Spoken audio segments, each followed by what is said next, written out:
dans le chemin d'Allah subhanahu wa ta'ala. Là aussi le prophète sallallahu alayhi wa sallam, il en a interdit, il dit que non, toute ta richesse c'est beaucoup trop, surtout qu'il avait une fille. Alors il a dit que je donne la moitié de mes biens. Le prophète sallallahu alayhi wa sallam a dit c'est encore trop. Alors il dit qu'un tiers de mes biens, je le donne dans le chemin d'Allah subhanahu wa ta'ala. Le prophète sallallahu alayhi wa sallam de répondre que si ta volonté est ainsi, alors soit-elle, mais sache que donner le tiers dans le chemin d'Allah, c'est encore beaucoup trop. Il est mieux de laisser tes biens pour ta descendance qu'elle n'ait pas à tendre les mains à des étrangers plutôt que de donner toutes tes richesses dans le chemin d'Allah subhanahu wa ta'ala. Donc aider nos proches, cela est une action très très vertueuse et ne pas les venir en aide, cela est un péché. C'est ce que le saint prophète sallallahu alayhi wa sallam ici nous a donné comme enseignement. Ensuite, le prophète sallallahu alayhi wa sallam, qu'est-ce qu'il dit? وَلَا تَرْفَعْ عَنْهُمْ عَصَاكَ أَدَبًا وَاخْفِهِمْ فِي اللَّهِ. Et aussi, ne dépose pas devant eux ton bâton pour les éduquer et fais-les craindre Allah subhanahu wa ta'ala. Alors certaines personnes peuvent mal interpréter ces mots. Mais il faut savoir que le prophète sallallahu alayhi wa sallam, il n'a jamais levé la main sur ses épouses, sur des femmes, sur des étrangers, sur des enfants, etc. Sauf dans le chemin d'Allah subhanahu wa ta'ala lorsqu'il était en combat. Alors certaines personnes disent qu'ici, l'ordre de frapper a été donné. Alors que ce n'est pas l'ordre de frapper directement qui a été donné par le saint prophète sallallahu alayhi wa sallam. Mais c'est une image. Une image qui est donnée, c'est exactement comme un policier. Le policier, il a, en France par exemple, le policier, il est armé, il a sa matraque, il a son fusil, il a son pistolet. Mais est-ce qu'un policier, il a le droit de frapper les citoyens français? Sauf vraiment en cas d'extrême majeur, et là aussi, après avoir utilisé son arme, ou après avoir frappé quelqu'un pour l'appréhender, il devra rendre des comptes sur l'action qu'il a faite. Donc, mais pourquoi est-ce que cette personne, le policier, il est armé? C'est justement pour rappeler aux autres que si vous faites des erreurs, alors vous serez réprimandés. Il y a des personnes qui vous surveillent. Là aussi, le prophète sallallahu alayhi wa sallam, il donne cet enseignement. Que restez vigilants au sujet de votre famille. Ne laissez pas vos enfants n'importe où avec n'importe qui, mais restez dans gardez-les sous votre surveillance, exactement comme ce policier avec sa matraque qui surveille une foule. Alors son but n'est pas de frapper ou autre, mais simplement qu'il n'y ait pas de grabuge, qu'il n'y ait pas d'emportement dans cette foule afin que tout se passe pour le mieux possible. Alors chaque parent se doit d'être comme un policier. Ne pas utiliser la force pour effrayer, mais tout simplement, lorsqu'il y a des dérapages, tout de suite remettre cet enfant, remettre son épouse, remettre ses frères, remettre les gens de sa famille, les gens de son entourage dans le droit chemin. Donc, restez vigilants quant aux personnes qui sont sous votre coupe, afin que ces personnes n'aillent pas dans le chemin, dans le mauvais chemin. Pourquoi cela? Adaban, tout simplement pour les donner la meilleure enseignement. Mais étant donné que ces mots ont été employés, que ne dépose pas, c'est-à-dire n'abandonne pas ton bâton ou ton fouet devant ta famille, c'est-à-dire ne pose pas sur la table, mais garde-le toujours dans ta main afin d'être prêt à sévir. Alors certaines personnes disent que le prophète sallallahu alayhi wa sallam, il n'a jamais frappé. C'est pour cela que nous aussi, nous n'avons pas à frapper. Certaines personnes disent que l'islam ordonne aux hommes de frapper leur épouse, etc., etc. Na'uzubillah, l'islam n'a jamais demandé cela.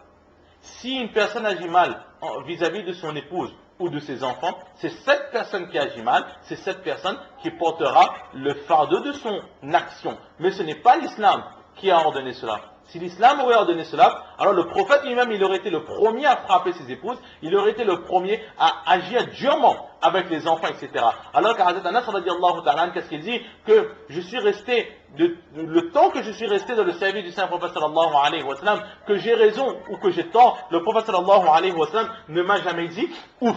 Alors là est le modèle. Alors si le prophète sallallahu alayhi wa sallam, si l'ordre de frapper aurait été donné par Allah subhanahu wa ta'ala, comment se fait-il que le prophète sallallahu alayhi wa sallam n'aurait jamais appliqué cette action? C'est une preuve que l'islam ne demande pas de frapper, l'islam ne demande pas de brutaliser, mais l'islam demande simplement de veiller à ce que les personnes qui sont sous notre coupe soient justement dans le droit chemin, n'aillent pas dans le mauvais chemin et restent dans l'obéissance d'Allah subhanahu wa ta'ala. Maintenant, comment cela? Le prophète sallallahu alayhi wa sallam dit Adaban waqfihim fillah. Essaie de les donner la meilleure éducation de leur enfance, dans le langage, dans la façon de parler, dans la façon de se comporter, dans la façon de se vêtir, dans la façon de se nourrir, dans la façon de marcher, de parler avec les étrangers, avec les gens de la famille, etc.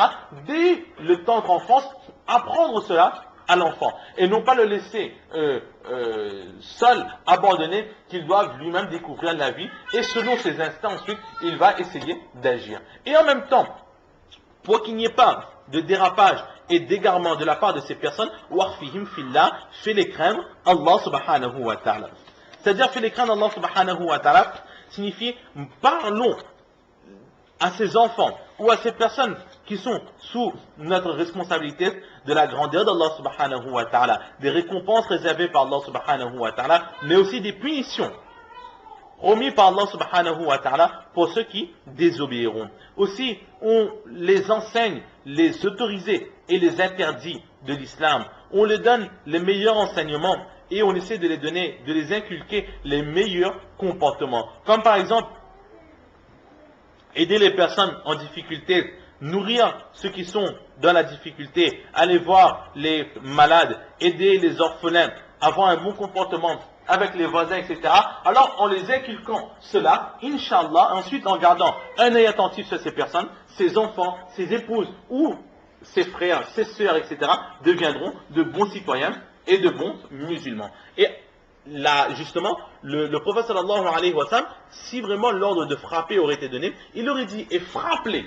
Mais le prophète sallallahu alayhi wa sallam n'a pas dit frapper. Il a dit simplement reste vigilant, reste attentif. Pour qu'une personne devienne un bon musulman, il n'y a pas besoin de sévir, il n'y a pas besoin de frapper, de brutaliser. Tous ces compagnons radiallahu ta'ala anhum ajma'in, Hazrat Omar radiallahu ta'ala anhu, avant sa conversion, il était quelqu'un, une personne de caractère, mais lorsqu'il a eu la khilafa, il a eu le commandement, il a pris le pouvoir après le décès de Hazrat Abu Bakr Siddiq radiallahu ta'ala anhu, alors qui était plus doux que Hazrat Omar radiallahu ta'ala anhu. Mais est-ce que dans les récits nous voyons qu'une fois le prophète sallallahu alayhi wa sallam l'a brutalisé? Est-ce qu'une fois le prophète sallallahu alayhi wa sallam l'a fortement réprimandé, durement réprimandé, frappé, etc.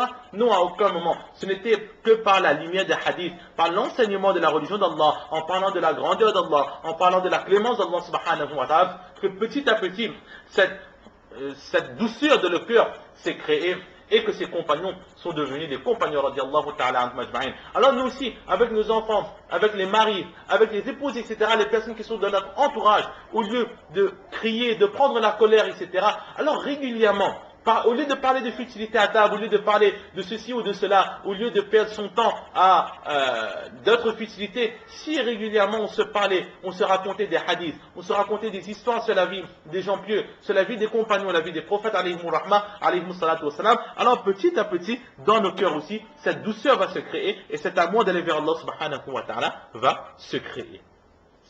Rawahu Ahmad, rapporté par Ahmad, ce récit de Hazrat Mu'adh ibn Jabal radiallahu ta'ala anhu.